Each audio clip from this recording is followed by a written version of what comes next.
Bienvenidos al estudio de la Palabra de Dios en esta oportunidad, a todos los hermanos que día a día nos acompañan en poder alimentarnos espiritualmente, en participar de este banquete espiritual que necesitamos en este tiempo para poder nutrirnos y fortalecer nuestra fe, para que podamos ser poderosos en la fe, porque la palabra de Dios dice, pelea la buena batalla de la fe, y la fe viene por el oír. Por eso estamos estudiando este mensaje de justificación por la fe, este mensaje del testigo fiel a la iglesia de la Odisea, que ofrece el oro afinado en fuego, vestiduras blancas y el colirio. Hemos venido estudiando ya la necesidad que el creyente de este tiempo tiene y el desconocimiento de su condición. Desconocemos realmente nuestra condición. Tenemos un pecado escondido. La iniquidad está en nuestro corazón. Esa es la mosca muerta. El pecado está durmiendo allí. ¿Y cuándo se va a despertar? Si hoy nosotros no somos conscientes de esto, si no utilizamos la palabra de Dios para conocernos, ya demasiado tarde, dice, ese pecado se levantará en la crisis final, en el tiempo de persecución. Por eso estamos estudiando este mensaje de justificación por la fe. Estamos en el estudio número 71 y vamos a continuar. Entonces, nuestra mayor necesidad en este tiempo es tener a Cristo en el corazón.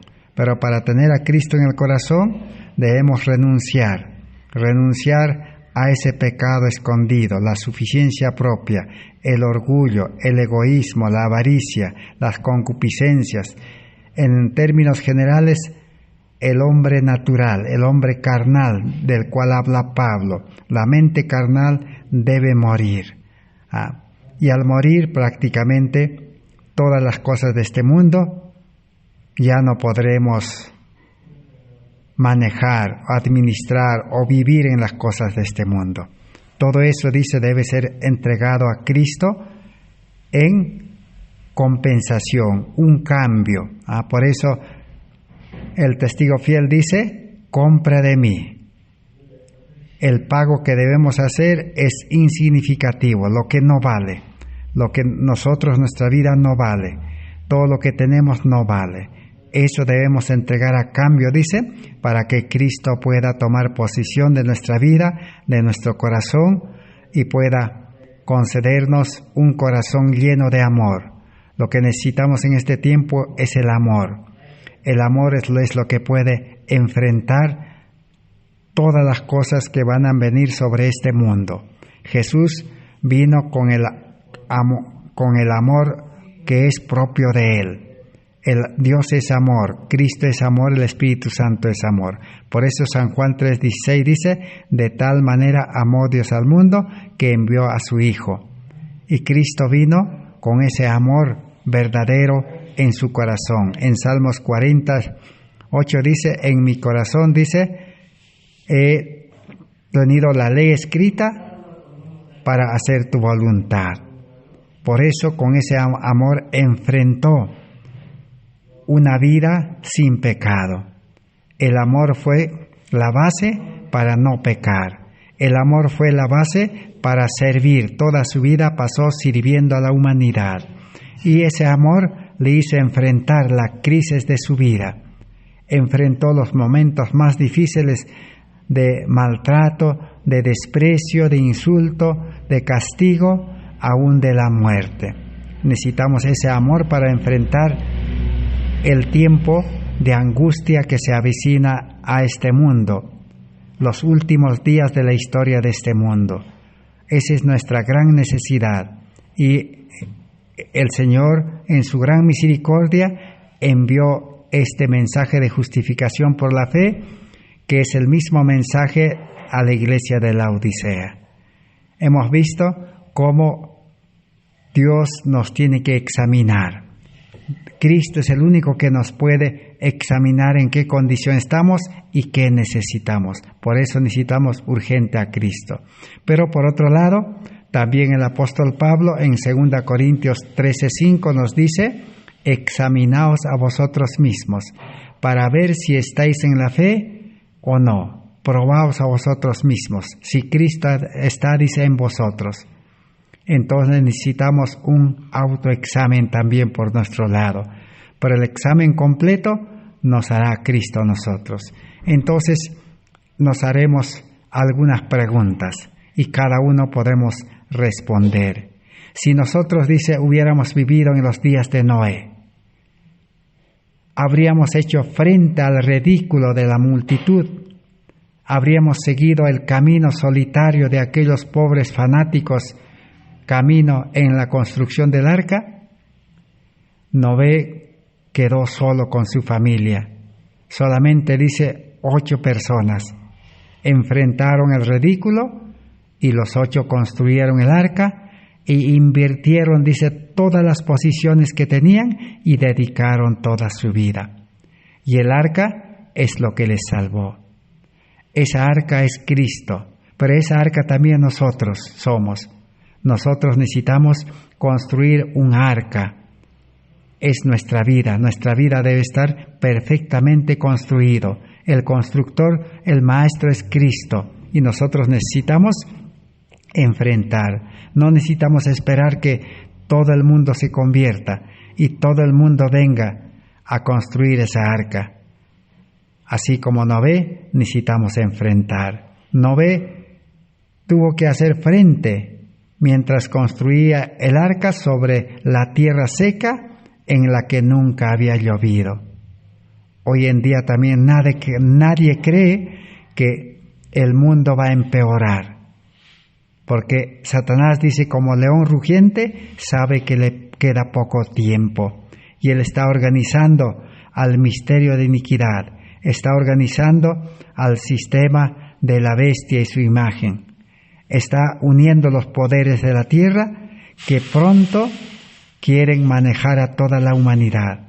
Satanás siempre, desde que ha hecho ingresar el pecado en este mundo, su trabajo ha sido manejar al ser humano y ha utilizado diferentes formas en cada época, pero ahora quiere utilizar la ciencia moderna para manejar a la humanidad. Pero la seguridad que tiene este mensaje es tener a Cristo en nuestra vida, en nuestro corazón. Y solo así podremos enfrentar y estar seguros. Cristo será, dice, el refugio. La siguiente pregunta que necesitamos preguntarnos es: si nos hubiera tocado vivir en el tiempo de Abraham, ¿hubiésemos dejado a nuestros familiares y amigos en Mesopotamia o en Ur de los Caldeos para seguir a Abraham en su viaje misionero hacia una tierra desconocida, en respuesta a un llamado de Dios que solo le hubiera conducido? Así también hoy en día nosotros estamos dispuestos a dejar, dice, todo como Abraham. Pero ¿qué pasó? Los parientes de Abraham pudieron muy bien pensar que era un fanático por abandonar su lujosa mansión en Ur de los Caldeos. Tenía pues una mansión, una casa de campo, con todas las cosas en el campo, pero él tuvo que abandonar. ¿Pero qué dijeron sus familiares? ¿Y a dónde fue? Para vivir, dice, en tiendas durante el resto de su vida, de sus días. Y siendo ya anciano y encontrándose sin herencia ninguna, dice Hechos 7:5, ni aún para asentar sus pies tenía, dice. Pero, ¿qué comentarios sarcásticos hicieron, dice, los que le conocían? Que era ya un hombre viejo, a propósito,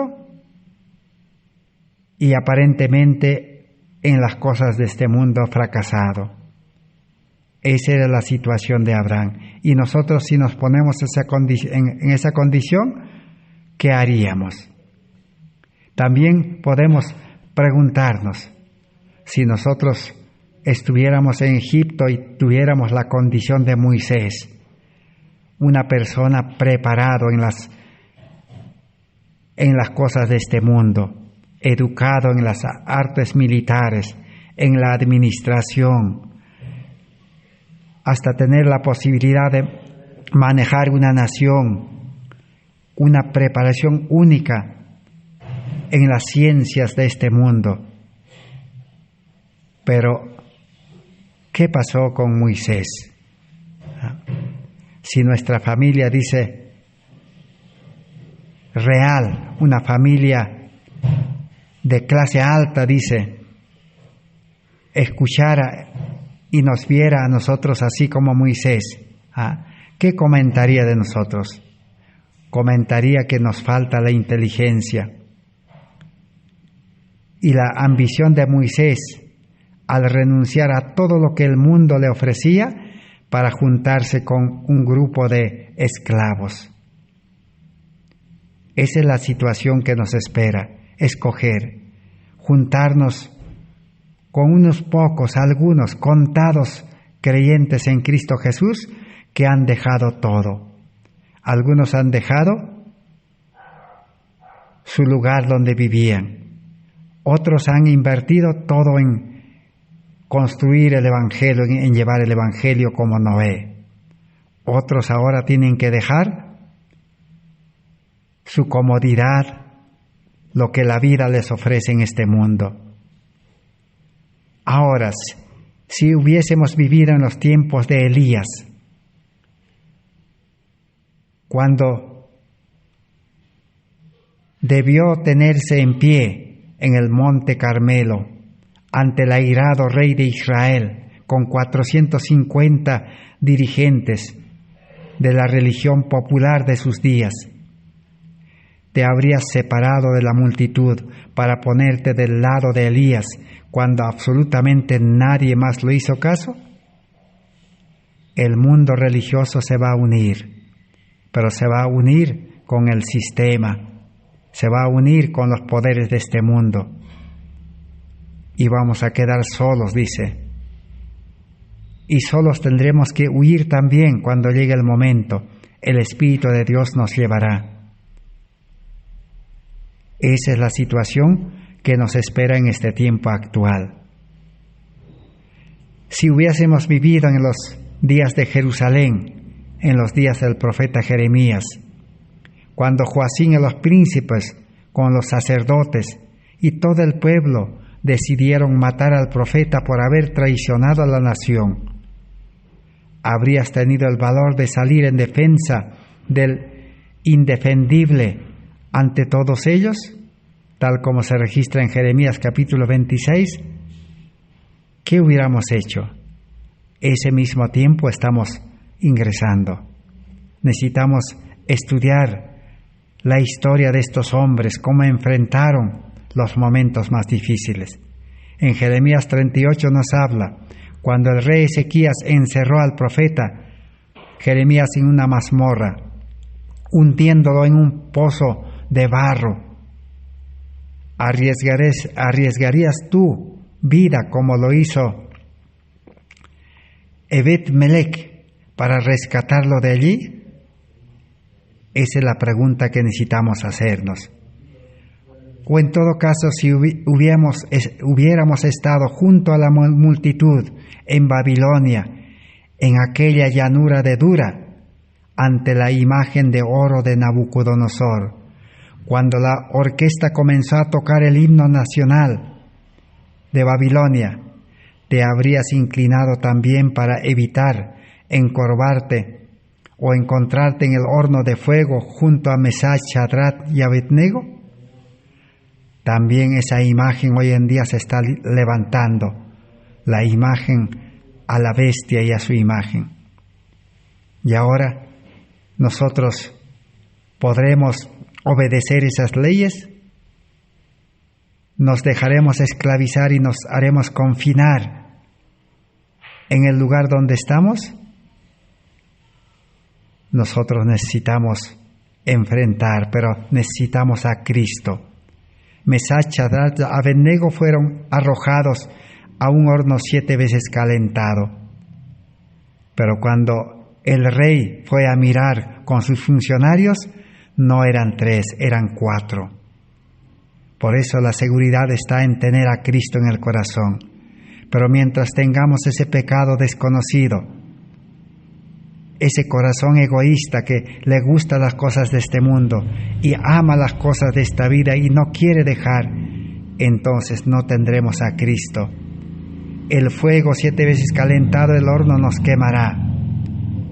Por eso el apóstol Pablo dice en su libro que escribe del capítulo del amor, dice, si no tienes amor, dice, serás como metal que resuena. Podrás repartir tus bienes, pero sin amor nada eres. Sin Cristo nada seremos. Aún podemos también,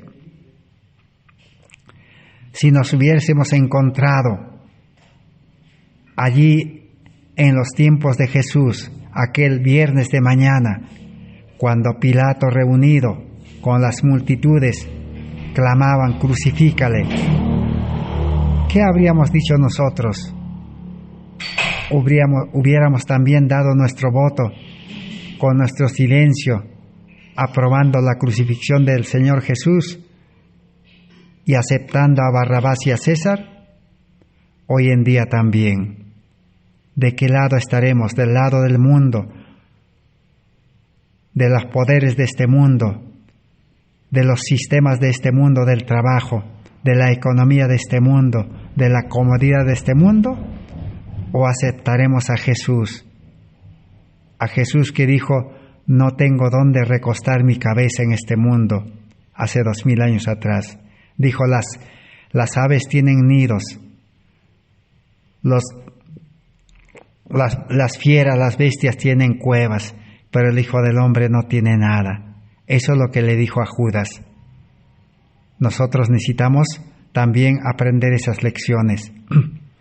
Una de las experiencias más amargas que un ser humano puede afrontar es el que sufrió Pedro, cuando fue ridiculizado por una sirvienta sin complejos.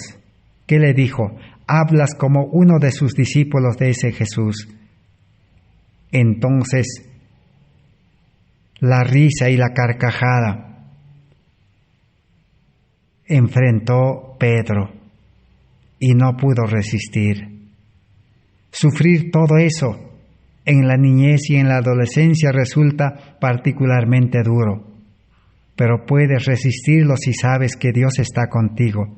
Y verdaderamente, si verdaderamente lo está, si Cristo está en nuestra vida. Sufrió la desnudez para que tú estés siempre vestido de su justicia. Cristo sufrió esa vergüenza de la desnudez, para que nosotros ahora recibamos el carácter de Cristo, manso y humilde de corazón, como un cordero, dice, para no resistirnos en este tiempo final, porque si nos resistimos, quedaremos mal, como Pedro. Pedro se resistió a la acusación, al maltrato.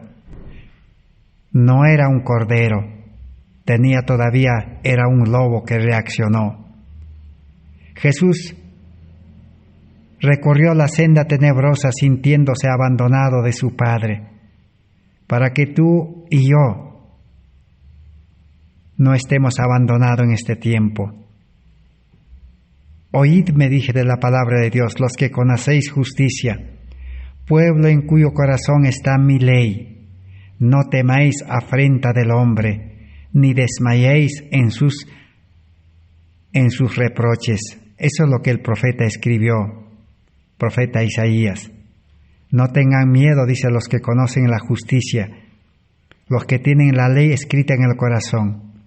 El cristianismo no es obedecer una ley escrita en la Biblia en tablas de piedra, sino es obedecer a una ley escrita en el corazón, para no desmayar, para soportar las afrentas. Dice, yo soy vuestro consolador. ¿Quién eres tú para que temas al hombre? que es mortal, al hombre que es solo una hierba? Te olvidas del Eterno, tu Dios creador, que extendió los cielos y fundó la tierra, y todo el día vives en continuo temor del opresor que se dispone a destruirte. ¿Pero dónde está el furor del opresor? Todo eso podemos encontrar en Isaías capítulo 51. Tenemos que dejar esas buenas nuevas. El creyente en Cristo no tiene temor a nada en este mundo, porque sabe que todo esto va a venir. Así que necesitamos responder a todas estas preguntas para examinarnos.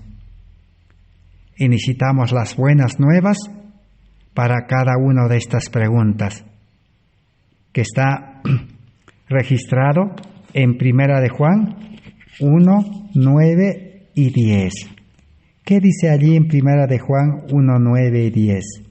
Dice lo siguiente. Vamos a leer.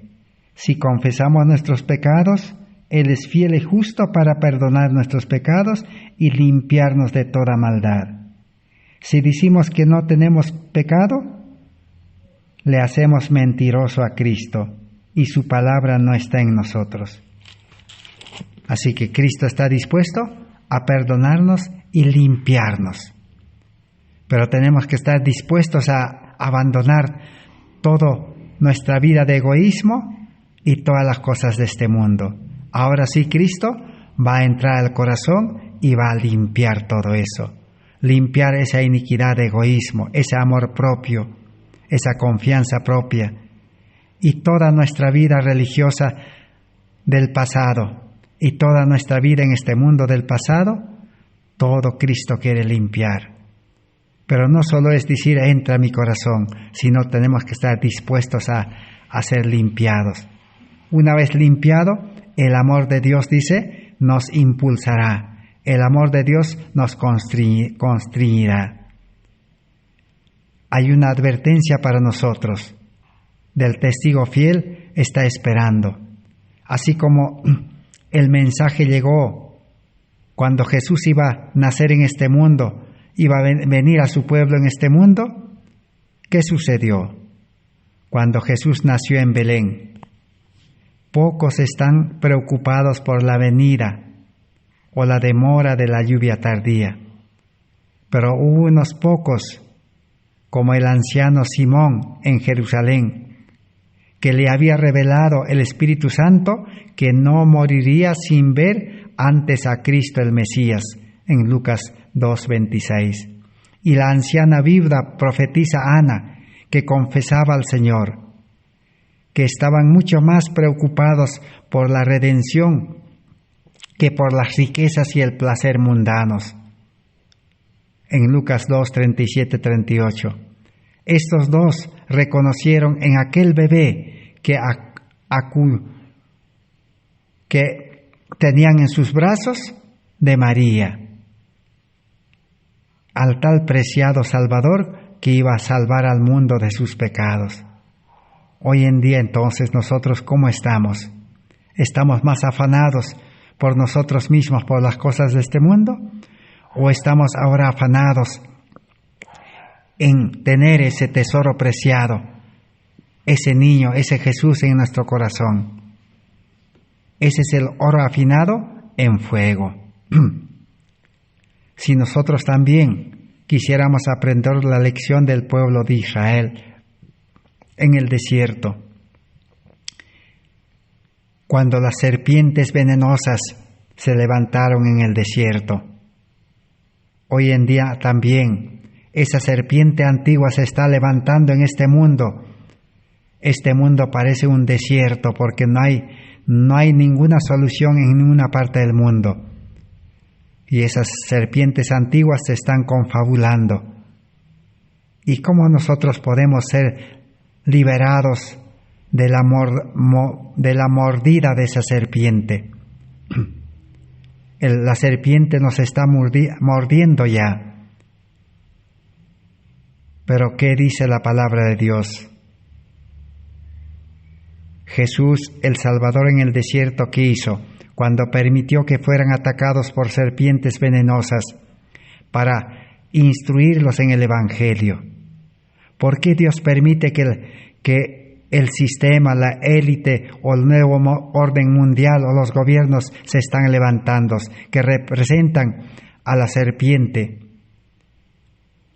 Es para instruirnos, dice en el Evangelio, para instruirnos en justicia.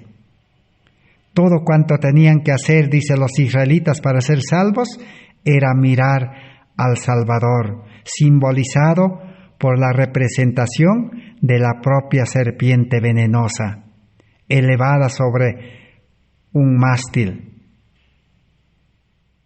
Encontramos el relato en Números 26, 21, 5 al 9.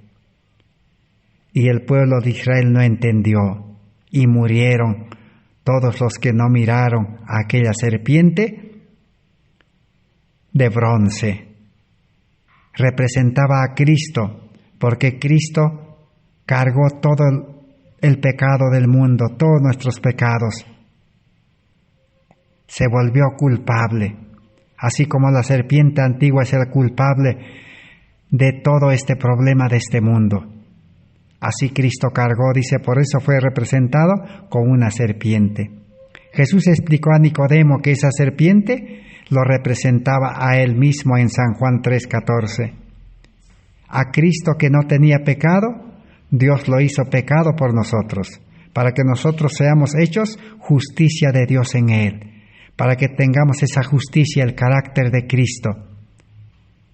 En 2 Corintios 5:21, dijo Juan el Bautista: he aquí el Cordero de Dios que quita el pecado del mundo. San Juan 1:29. Entonces hay salvación en mirar a Cristo, pero necesita ser una mirada de fe. Necesitamos tener una mirada de fe. Por eso el mensajero de 1888 ofrecía eso. El testigo fiel dice: compra de mí oro afinado en fuego, o sea, fe y amor. Todo lo que necesitamos es fe. Nuestra fe no tiene ningún valor. Nuestra fe es temporal. Nuestra fe, cuando todo va bien, cree. Y nuestra fe crea las cosas que se ven. Pero cuando llega la crisis, nuestra fe muere, desaparece. Por eso necesitamos la fe de Jesús. Si Cristo entra en nuestra vida, Él va a entrar con esa fe en nuestra vida. Él va a entrar con ese amor en nuestra vida. El pecado de los israelitas fue el mismo que el nuestro, por cuanto la intención de la carne es enemistar contra Dios, porque no se sujeta a la ley de Dios ni tampoco puede. Romanos 8:7. Si seguimos viviendo en la mente carnal, en la vida carnal, en naturaleza pecaminosa natural, con corazón egoísta, somos enemigos de Dios. Y si Cristo viniera en persona, lo rechazaríamos y lo crucificaríamos. Esa es la rebelión contra Dios, amargura contra Él.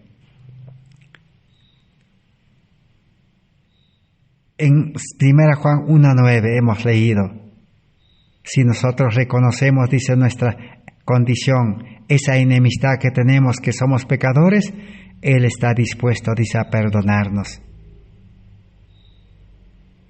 Así que necesitamos conocer ese pecado que mora en lo profundo de nuestro corazón.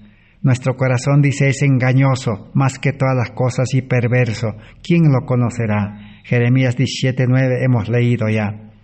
Ese enajenamiento de Dios impregna nuestro ser, el corazón engañoso, de cabeza a pies, afectando a cada célula de nuestro cuerpo.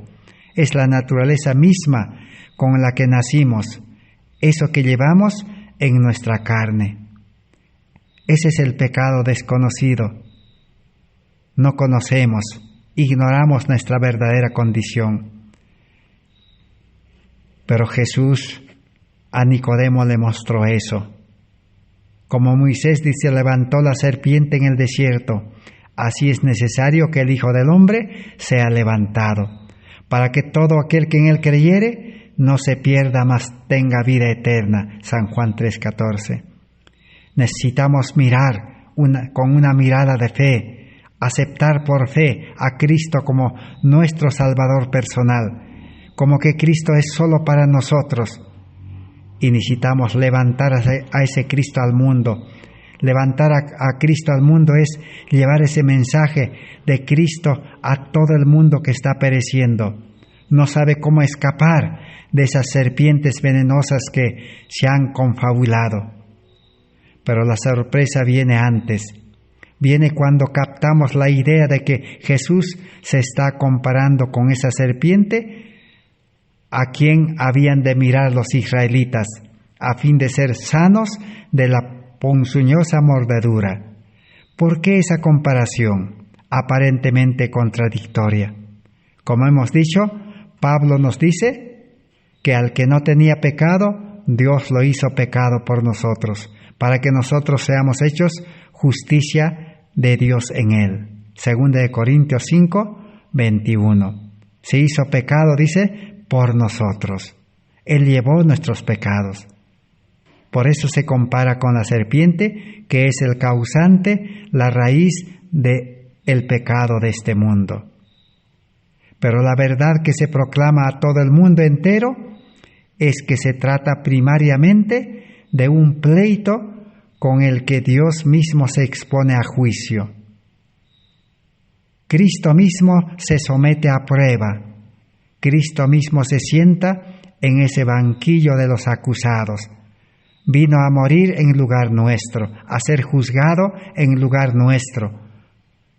Fue juzgado por su mismo pueblo, la nación judía, que no quiso ser sanado de la mordedura de la serpiente antigua, es decir, los judíos, el Sanedrín. Por fin se establece la corte del juicio eterno. A espaldas están en alto. La pregunta es, ¿Cristo quedará absuelto también en este tiempo, como en el tiempo que fue juzgado por el Sanedrín? La inmensa mayoría de los habitantes de la tierra se pone de parte del acusador Satanás, cuyo principal cargo contra Dios es que ha dado a los hombres una ley que es imposible de obedecer. Hoy en día, el mundo religioso se une con Satanás para acusar a Cristo. No quieren aceptar a Cristo, solo quieren la Biblia de Cristo, la religión de Cristo, la ley de Cristo, pero no quieren al dueño de la ley. El mundo religioso dice: no podemos vivir sin pecar, no podemos ser santos perfectos. Así en nuestra imperfección vamos a servir a Dios, porque Dios ha dado, dice, una ley imposible de obedecer perfectamente. Así lo cree el mundo religioso.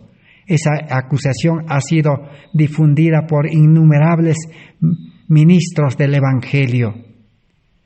Y la condición de un cristianismo tibio, mundana, de una iglesia mundana, es un poderoso testimonio en favor del abogado acusador. Si el pueblo de Dios se muestra incapaz de obedecer su ley, ¿quién puede hacerlo entonces? Necesitamos a Cristo. Cristo vino en carne humana y cumplió la ley perfectamente en nuestra humanidad.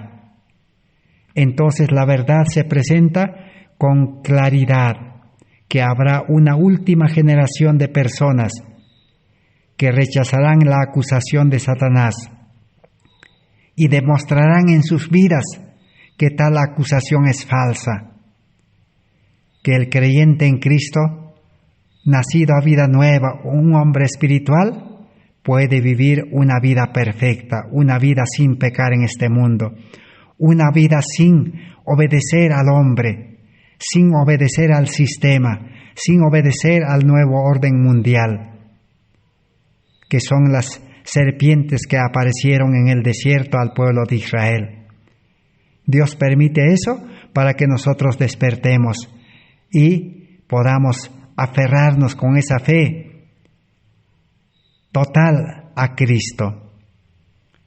Y así podremos ser testigos, dice, en ese tribunal cósmico en defensa de la causa de Dios. Eso nos proporciona una motivación para dar nuestros corazones y vidas a aquel que murió por nosotros. Infinitamente mejor que el simple deseo de recompensa. Entonces nos preguntaremos, ¿podemos tener la seguridad de la salvación? Sí, pero ¿cómo? ¿Y por qué y de qué? Necesitamos tener la seguridad de la salvación, de la muerte y la destrucción. La religión de Cristo es la única que salva de las consecuencias del pecado, porque Cristo vino a salvarnos del pecado, no a salvarnos pecando, no en carne, en vida carnal. Así que Jesús salvará, dice, a su pueblo de sus pecados. San Mateo 1:21. Entonces, ¿cuál es la salvación que Cristo ofrece? Cristo ofrece 3 clases de salvación para que realmente tengamos la salvación. El mundo religioso solamente cree que Cristo nos salva de las consecuencias del pecado, de la paga del pecado, perdonándonos. Eso es cierto. Eso es la primera salvación por la cual Cristo murió, para que seamos perdonados del pecado y podamos ser salvados de la muerte. Pero también Cristo, dice, vino a este mundo para salvarnos, dice, del poder del pecado. Romanos capítulo 6, el verso 17, eso es lo que necesitamos comprender. Que Cristo nos salva cuando creemos del poder del pecado que nos esclaviza, de esas serpientes que nos quieren seguir esclavizando. Romanos 6, 17, 18 nos dice: ¿no sabéis que si os sometéis a alguien como esclavos para obedecerle, sois esclavos de aquel a quien obedecéis, sea del pecado para muerte, o sea de la obediencia para la justicia? Pero gracias a Dios, que aunque erais esclavos del pecado, habéis obedecido de corazón a aquella forma de doctrina a la cual fuisteis entregados. Y libertados del pecado, venéis a ser siervos de la justicia, instrumentos de la justicia, ya no instrumentos de iniquidad. Esa es la segunda salvación que necesitamos, porque la primera salvación no es suficiente, porque este mundo nos va a seguir esclavizando. Pero si nosotros, dice, hemos aceptado a Cristo de todo corazón y hemos aceptado a Cristo, entonces seremos liberados, ya no seremos esclavos del pecado, ni esclavos tampoco del que esclaviza en pecado. ¿Quién esclaviza en pecado? Son las serpientes antiguas, diablo y Satanás, dice, que utiliza a los poderosos de este mundo. Ahora necesitamos la tercera salvación. Está en 1 Corintios 15, 53 al 56. Y Él te salvará, dice, en su segunda venida, de la presencia del pecado. Entonces, necesitamos ser salvados de la consecuencia del pecado. Con el perdón, necesitamos ser salvados del poder del pecado para vivir ya sin pecado. Para eso se ha provisto el nuevo nacimiento, la justicia de Cristo, el amor, la ley en el corazón, y el Espíritu Santo y la gracia en el corazón. Porque dice, el que está en el reino de la gracia, Romanos 6, 14, porque el pecado no se enseñoreará de vosotros, pues no estáis bajo la ley, sino bajo la gracia. Y lo tercero, como hemos visto, en la segunda venida Cristo nos salvará de la presencia del pecado para poder establecer un reino de justicia para siempre. Pero primero el reino de justicia tiene que empezar en el corazón. No solo es tener el perdón del pecado, sino a Cristo reinando en el corazón, el reino de gracia. Así que esa es la salvación que para lo cual necesitamos despertar en este tiempo. Ahora vamos a seguir estudiando, pero esa fe, ese amor tiene que ser purificado. Porque el mensajero, el testigo fiel dice, necesitas, dice, oro afinado en fuego. Ese amor de Dios en el corazón, esa fe de Jesús, una fe poderosa, necesita ser purificado. ¿Y qué es lo que va a purificar? Necesitamos conocer eso también. El apóstol Pedro en 1 Pedro 1:7 nos explica, para que la prueba de vuestra fe, mucho más preciosa que el oro, el cual perece, bien que sea probado con fuego, sea hallada en alabanza, gloria, honra, cuando Jesucristo fuere manifestado. Así que el oro también puede perecer. Para que no perezca el oro, tiene que ser purificado. Por eso, el cristiano verdadero, el cristiano más santo, el cristiano más perfecto, el cristiano más bueno, puede caer. Aunque tenga el amor, puede caer, así como cayó Adán y Eva. Así como cayeron también muchos santos, pero se levantaron. Por eso la Biblia dice, si el justo cae 7 veces al día, 7 veces puede levantarse, porque Cristo está intercediendo en el santuario celestial.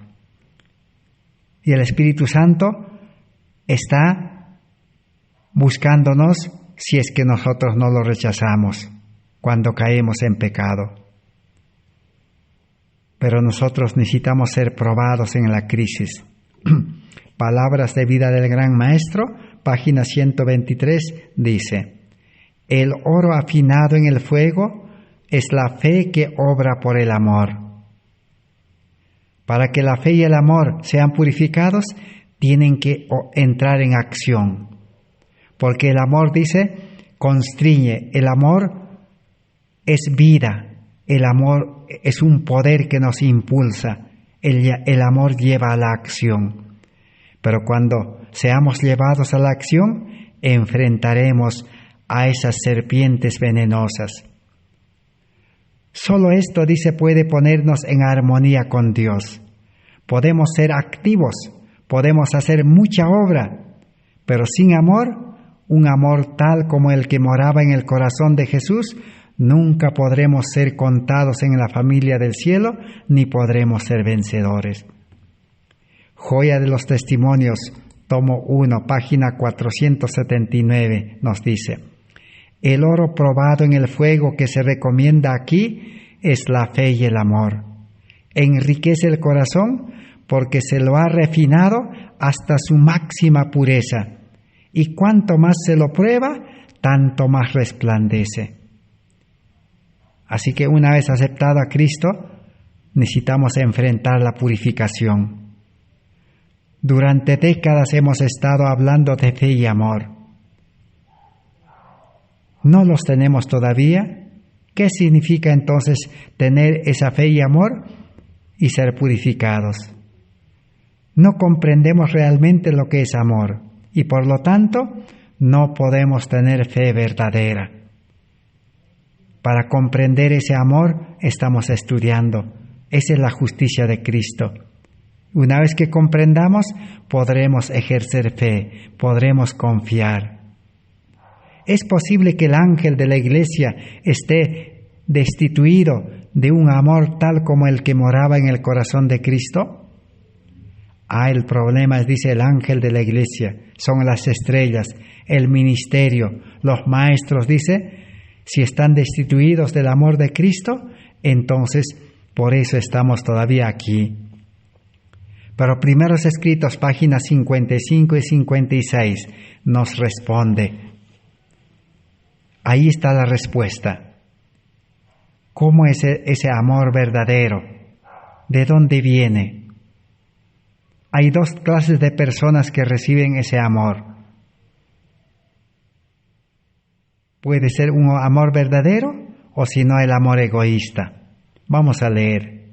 Dice, así es, dice, según las palabras del testigo fiel y verdadero.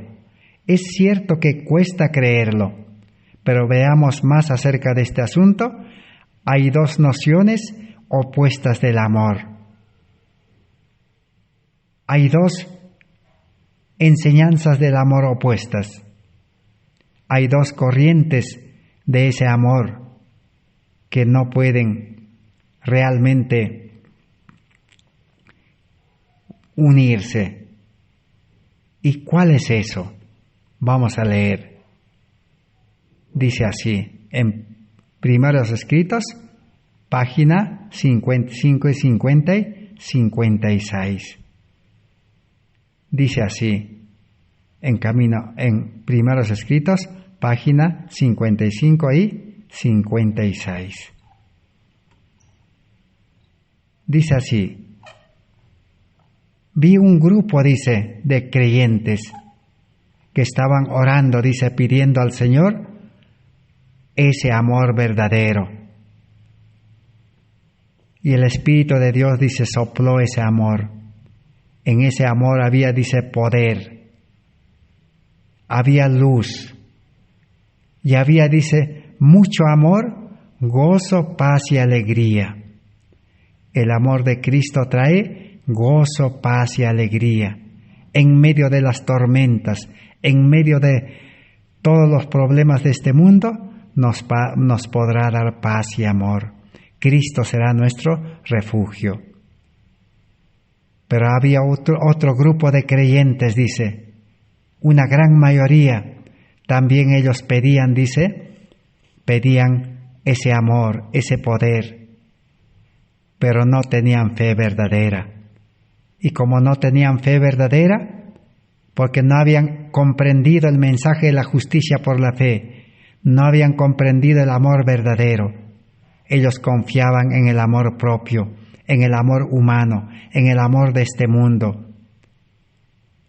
Y por lo tanto, dice, no tenían fe, tenían en el corazón esa enemistad, esa vida carnal, ese corazón humano. Entonces, dice, Satanás sopló sobre ellos, dice, y les dio, dice, mucho poder, y les dio luz también, y nada de dulce amor, ni gozo, ni paz, ni alegría. Allí está la diferencia de las dos clases de amor que tiene los creyentes laodicenses, los creyentes tibios de este tiempo. Eso ya está revelado para nosotros. Entonces, ¿cómo es esa fe y amor verdadera? La amonestación de nuestro Señor resulta desconcertante e incomprensible cuando ignoramos lo que es realmente el amor verdadero. Porque dice que ese amor es lo que ofrece Cristo, un amor verdadero, oro afinado en fuego. Entonces nosotros necesitamos examinarnos y decir, Señor, ¿qué me falta? Los corazones pegados de sí mismos no sentirán la necesidad. Y posiblemente seremos incapaces de despertar en ese momento. O sea, si tenemos un corazón pensando en nosotros, un corazón egoísta, no va a despertar ni va a sentir necesidad de ese amor. Pero muchos sienten verdaderamente una gran necesidad y conocerán inmediatamente el oro afinado en fuego. Por eso Jesús dijo, bienaventurados los que tienen hambre y sed de justicia. Pero si nosotros decimos, yo tengo amor, entonces ese amor no tiene valor. El mismo Cristo quien aclara cuál es la fe verdadera, resulta diferente del concepto popular. La Biblia dice en San Juan 3:16, de tal manera amó a Dios al mundo. Ahí está el verdadero amor.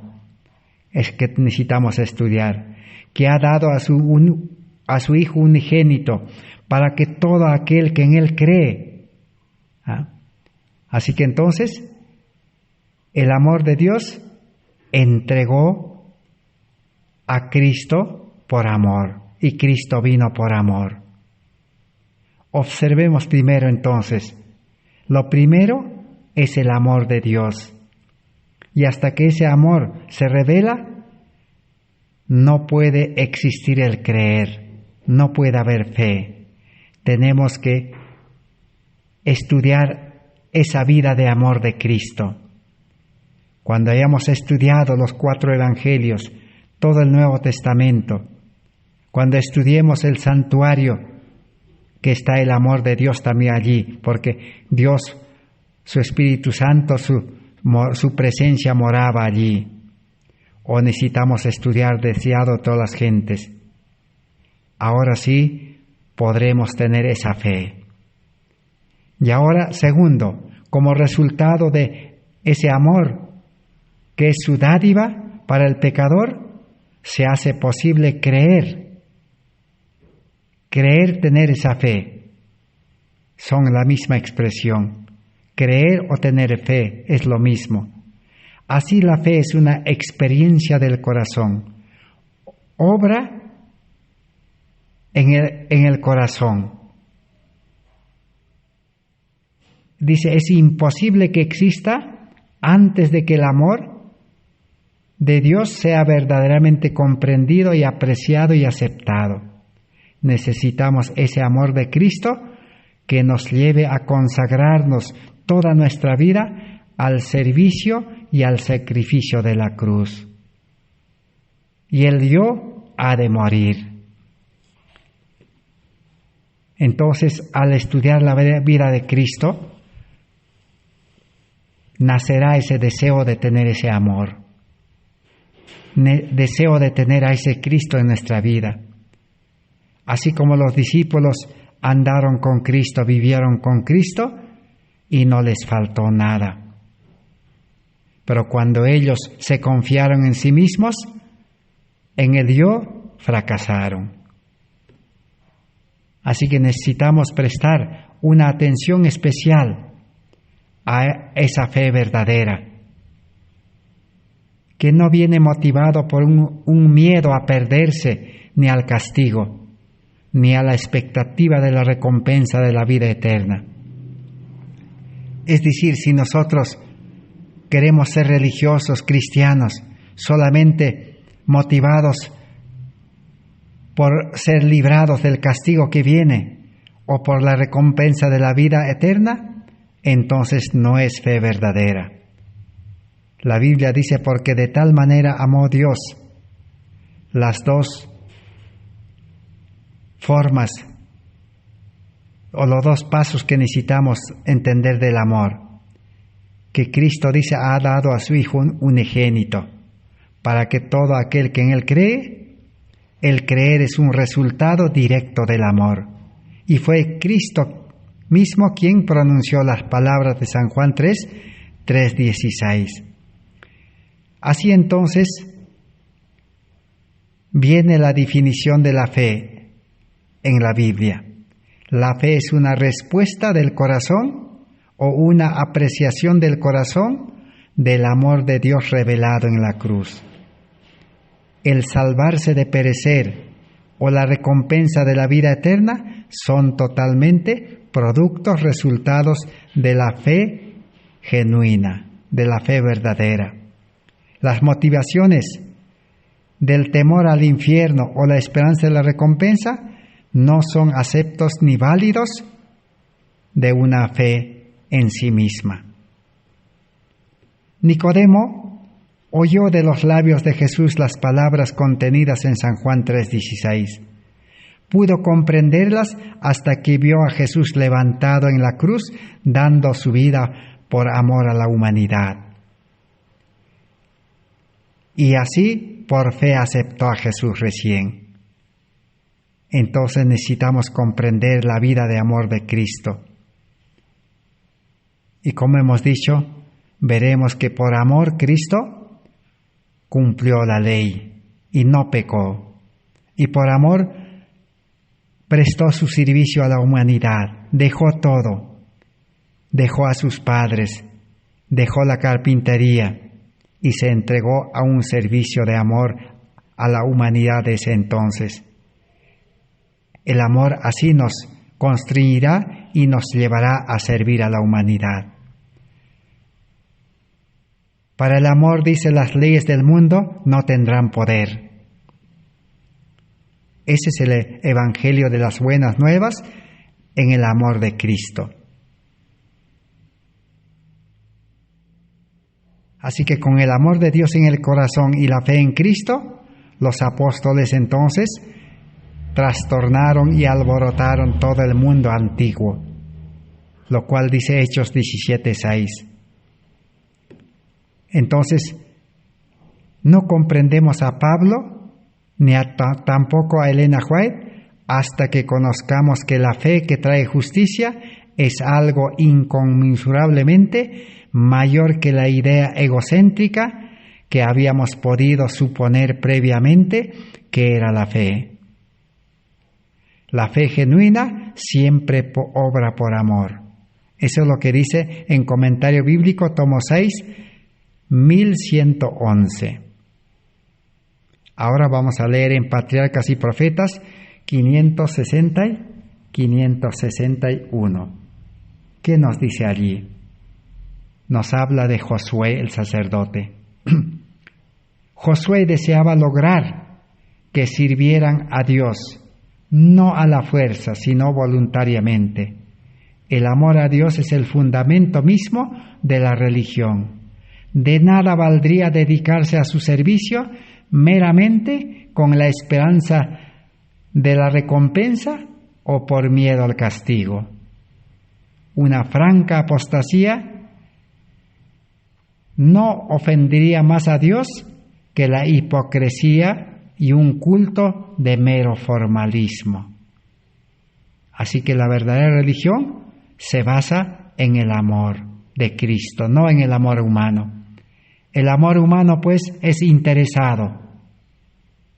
Sirve, obedece a Dios, predica el Evangelio por la recompensa o por temor a recibir el castigo eterno de la segunda muerte. Pero el amor verdadero es algo natural. Por eso no es el temor al castigo o la esperanza a la recompensa eterna lo que induce a los discípulos de Cristo a seguirle. Contemplan el amor incomparable del Salvador, revelado en su peregrinación en la tierra, desde el pesebre de Belén hasta la cruz del Calvario. Y la visión del Salvador atrae, enternece, subyuga el alma. Es como el imán. El amor se despierta en el corazón de los que lo contemplan. Ellos oyen su voz y le siguen al Cordero por donde quiera que va. Deseado de todas las gentes, 446. Hay quienes profesan servir a Dios y a la vez confían en sus propios esfuerzos para obedecer la ley y desarrollar un carácter recto para asegurarse la salvación. Sus corazones no son movidos por algún sentimiento profundo del amor de Cristo, sino que procuran cumplir los deberes de la vida cristiana como algo que Dios exige para ganar el cielo. Una religión tal no tiene ningún valor. Y en el tiempo de crisis se desvanecerá y no podrán enfrentar, dice. Necesita ser movido por un amor profundo que esté en nuestro corazón.